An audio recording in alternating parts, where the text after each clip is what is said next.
Hello guys, and welcome back as we start racing here for real. This is the qualifying session for the Hockenheim Formula B Championship race, and this is going to be what I believe is going to be our final lap in this qualifying session here. We have not been doing a very good job so far. Currently we are in 12th spot here, and that is not going to win as many races, I believe, especially with the competition being as close as it seems to be here in Formula B. The training sessions and training races I've done, it really appears that the cars seem to be very equal here, so a lot of whether or not you're going to win or not, a lot of that is going to come down to luck. Also, the AI seem to be driving like pretty loose cannons most of the time here, so I should imagine that luck is going to be a factor as well here.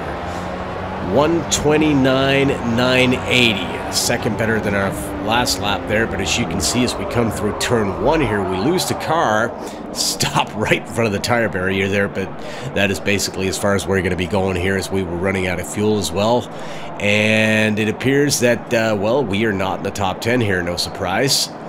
We are starting 14th on the grid here for the race itself. This is race 1.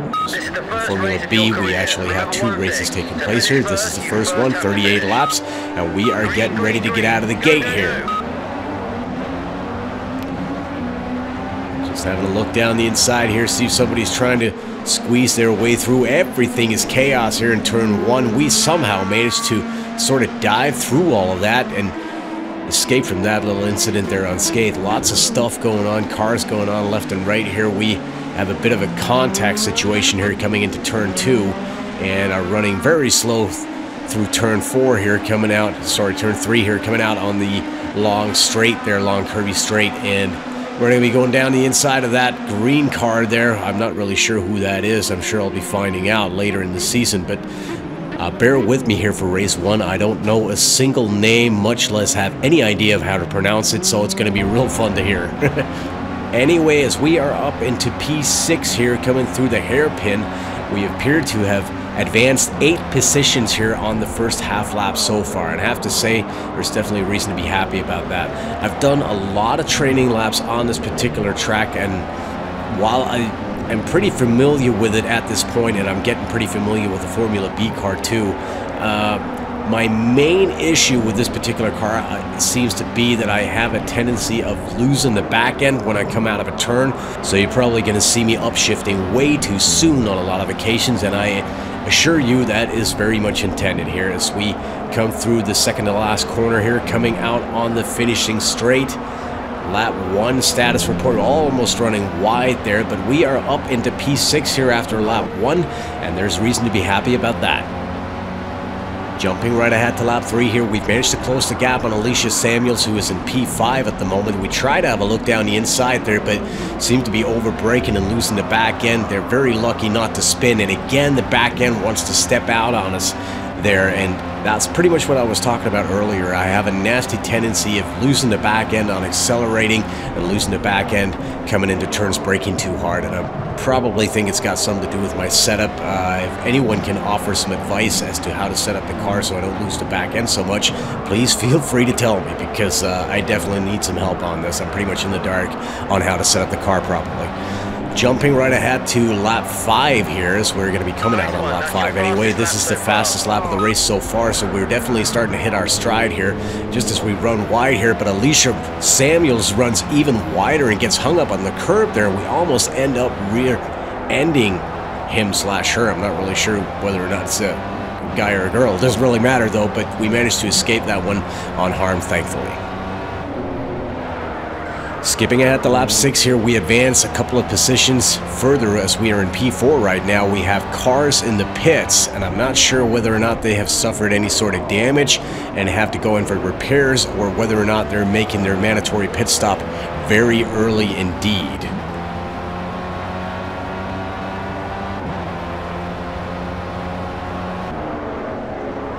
Jumping right ahead to the end of lap 6 here, it does appear that some of those cars might have been in to make their mandatory pit stop, as we are now being called in here on lap 6 of race 1, and we are ever so subtly just going to ignore that, because there's no way I'm coming in on lap 6 to change tires. No.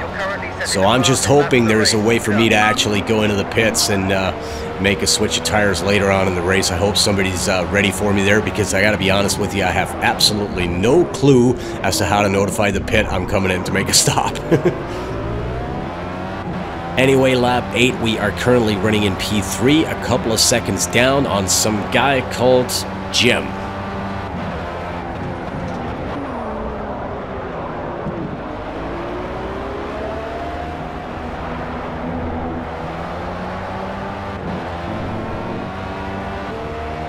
Jumping to lap 9 here, we are still chasing that P2 position, a couple of seconds off the road here, coming into turn 2. We lose the car a little bit here, losing the back end. Managed to save the car on the grass there, but the second we touch the throttle, we lose the back end one more time, and we are kind of parked here in the middle of things. Hopefully, a couple of cars passing us there. Good thing none of them hit us, because seemingly some of these AI cars, some of the time they don't really seem too interested in avoiding you. So, bit of luck on our part, and also having the slipstream effect there. We go on down the inside of Shamos and also down the inside of Browner here, coming into the hairpin. A bit of contact there, but we did have the inside line there. He tried to close the door, but he couldn't make it stick, as we are back into P3. Jumping right ahead to lap 11 here, as you can see, we have opened up quite a nice gap down to Alexander Browner, who is currently running in P4 here.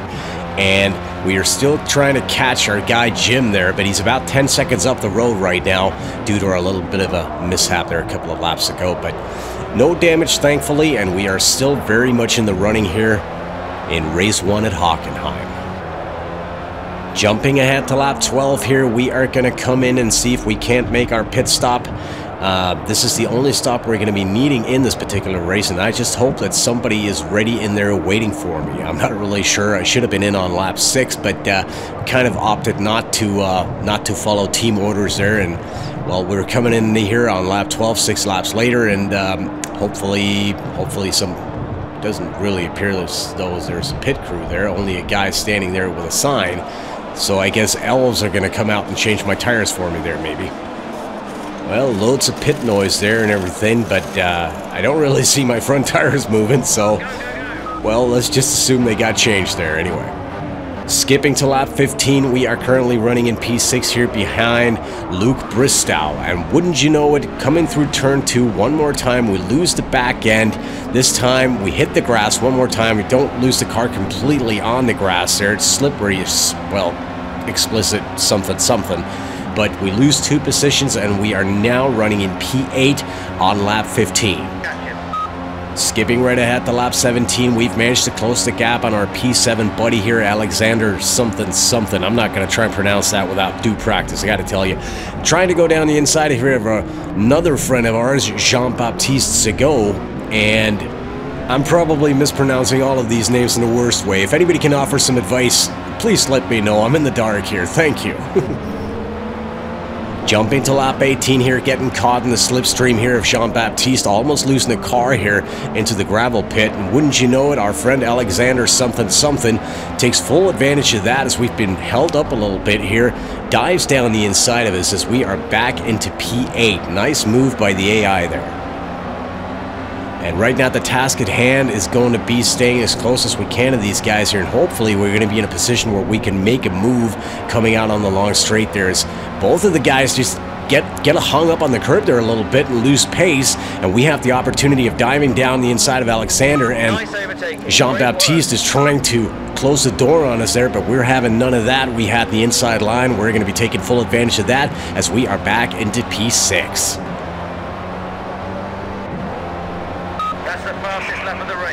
Jumping to lap 20 here, we are starting to hit our stride as we are putting in a set of very fast laps at this point here, as we are building up a nice gap down to Jean-Baptiste Segaud, who is still running in P7 there, but he's a couple of seconds back right now.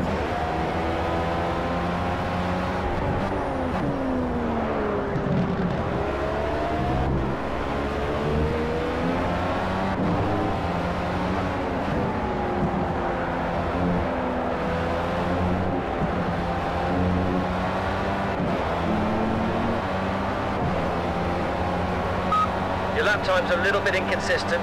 Focus on those braking markers. And also, as you may have noticed over the past 10 laps or so here, the weather conditions have changed a little bit. We've gone from sunny weather to sort of foggy and misty at this point here, and I'm kind of wondering whether or not that's affecting the track temperature here, as it seems to me that things are getting a little more slippery around. But then again, it just might be me wearing out the tires too quickly. I'm not really sure what's going on or what to expect here. I'm still very green at this game.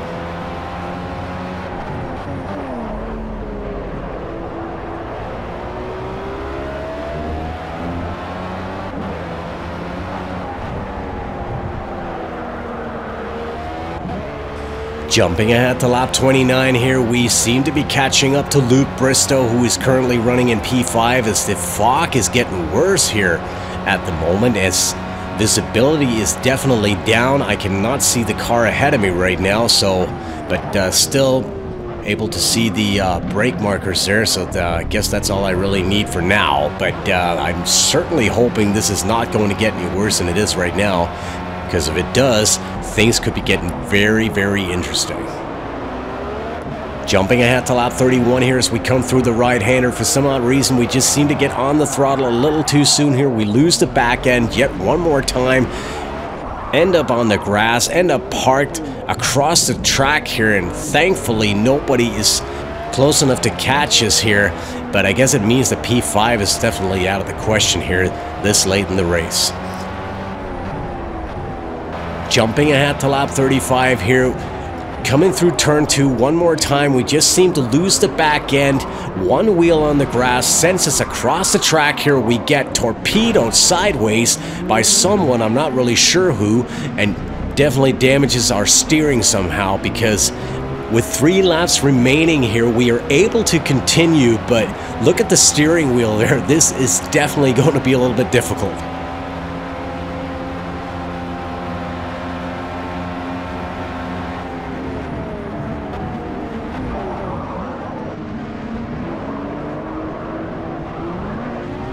Jumping right ahead to the final lap here, we're able to finish the race here even with the steering issues that we have. We finished in P13, but somebody must have gotten some penalties here, because as you can see, we are classified as finishing in P3. As always, guys, if you enjoyed this, please don't forget to leave a like or subscribe to this channel for more Project Cars action, and I'll be seeing you soon enough. Bye-bye.